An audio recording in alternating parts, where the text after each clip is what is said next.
So your sophomore year. Sophomore year, I said, forget it. I would rather drink and, party and.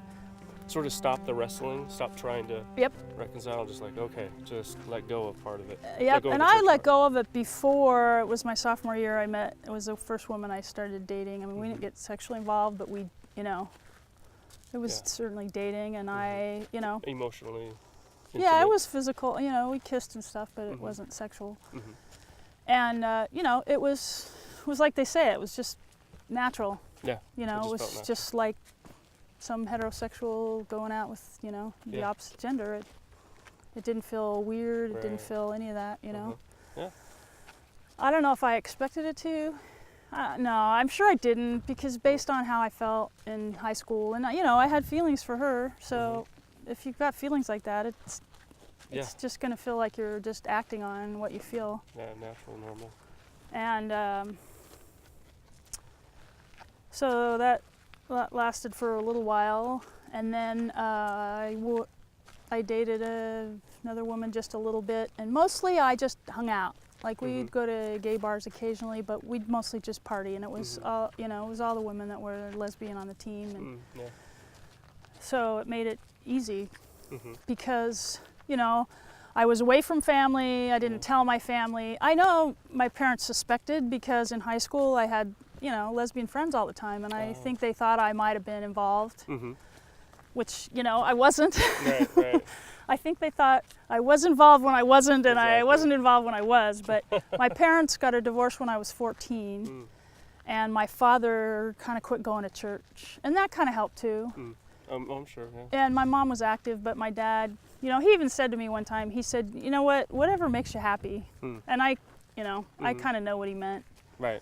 Interesting. Or assumed what he meant, anyway. Right.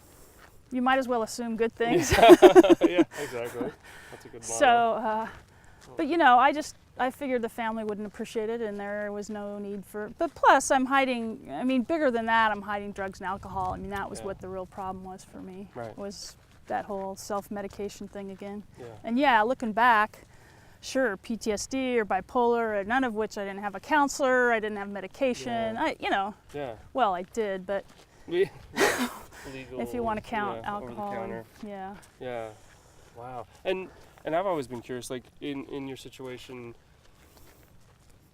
as sort of a lesbian, somebody who feels they are a lesbian, like sort of comes into this process of adulthood and maturation as complex and like befuddled as your situation was, right? It seems, and I can't put my finger on it, but it seems like it's a slightly different way of sort of engaging with and experiencing the experience of these intimate feelings and attractions for other women. And is it because socially, culturally, women have a lot more latitude in terms of that sort of emotional, even physical connection that men, in the post-50s era are not. Like you don't, you don't get it's emotionally either, tied. It's either sexually or. Yeah, it's like you're gay, or if you're straight, you don't. I don't know. It's hard to say, because like I had, good friends that were lesbian, but I wasn't the least bit interested in them. And the woman I did get involved with, it wasn't.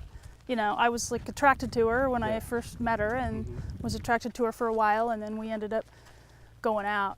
So I guess in terms of I guess in terms of acceptance or whatever, it was not a big deal, like I said, because when you play sports in college, at least for me, those are my immediate friends. We started practice before college started, and I didn't know anybody, in college, and then the team is your instant friends. Yeah. And they were good people. I had a great time. They're still some of my best friends. Absolutely. And so I didn't feel at all like, they weren't really sure what I was, and I wasn't really declaring anything, and nobody was really declaring anything then, But a couple of people would say, well, so are you lesbian? I go, I guess, I don't know. Right. I haven't really been involved with anyone. And then, once I was, I thought, well, I guess it's kind of looking that way. Right. But that's the normal way of human growth, right? Yes. It's not like some label pops up in your head at puberty and says, you are this. It's like, no, I'm getting used to my feelings and my attractions, and even how I feel about experiencing them. That all plays into Yes. It's not like identity is No, just naturally pops out. it never really. Honestly, I never really started to say, "Gosh, I guess I'm lesbian," until I tried to get out of a relationship and had such a hard time. Like emotionally? Yeah, I fell in love. Oh, everything. We were physically involved, and I fell in love, and I didn't expect it. I think what I thought in the back of my mind, because I've always had a testimony, I don't ever remember not having one. I can go back to when I was 4 and 5 and distinctly recall. In fact, I remember thinking that my parents didn't really have that strong a testimony, and I kind of wondered why not. I'm the child. Yeah, right? I remember thinking, it kind of seems to me like I kind of believe a lot more than these guys do. That's kind of odd. Yeah. And it may have been true. I mean, my mom's still active. Anyway, but it was never a parental, you have to go to church. No. It was always an outgrowth of my testimony. I just don't remember doubting it. Which makes sense too in terms of your sense of, being so hard on yourself. I guess, because you do have that belief. It was such a horrible, because I wanted so much to do the right thing. I mean, that's what I remember the most, and even my mom has commented on that. She said, as a kid, you were just so obedient. You just always wanted to do the right thing. Yep. And that's what I remember. So to have that, rape come in and think that I'd committed the worst sin next to murder was just this complete, and so like I said, that always, all the way through it, was the biggest, even though I, through college, it was like, I realized this isn't my fault and blah, blah, blah. But by then, I'm getting involved with women, I'm doing drugs and drinking, I'm a mess. Right. As far as the gospel goes. Yeah. But at the same time, you're in love with this woman. So I think what I thought was, I'll get all this out of my system. I'll be involved with women, I'll do drugs and drink alcohol, and then someday, I'll come back around and I'll get married in the temple, and, I just figured. Okay. And again, I think I was helped. It's happened. It has happened. But it actually happened to me. Yeah, Go exactly. figure. But yeah, it has happened. Okay. But I mean, I didn't know it had happened. I didn't know it hadn't happened. Again, now this is late 70s and early 80s, and still, there's not that huge. There wasn't the huge gay movement yet, so much of, hey, we're gay, we identify as gay or lesbian, and we have pride about it, and there, the whole identifying factor wasn't that big, and so it wasn't so much an issue for me. I just assumed, well, because I'm faithful, deep down inside I believe, so what if I don't want to be in a relationship with a man, and so what if I want to drink and smoke? Eventually, it'll all work out. Right. And maybe that helped too, I mean, I really, in my ignorance, I had this life plan, but it was certainly in my ignorance. But, maybe ignorance is bliss, I don't know. And you do so I met a woman that we fell madly in love, we moved in together, and the next thing I knew, we wanted to spend the rest of our lives together. Wow. Did that feel good? Most of the time? Yeah. I mean, but there's this little testimony problem. Yeah. Okay.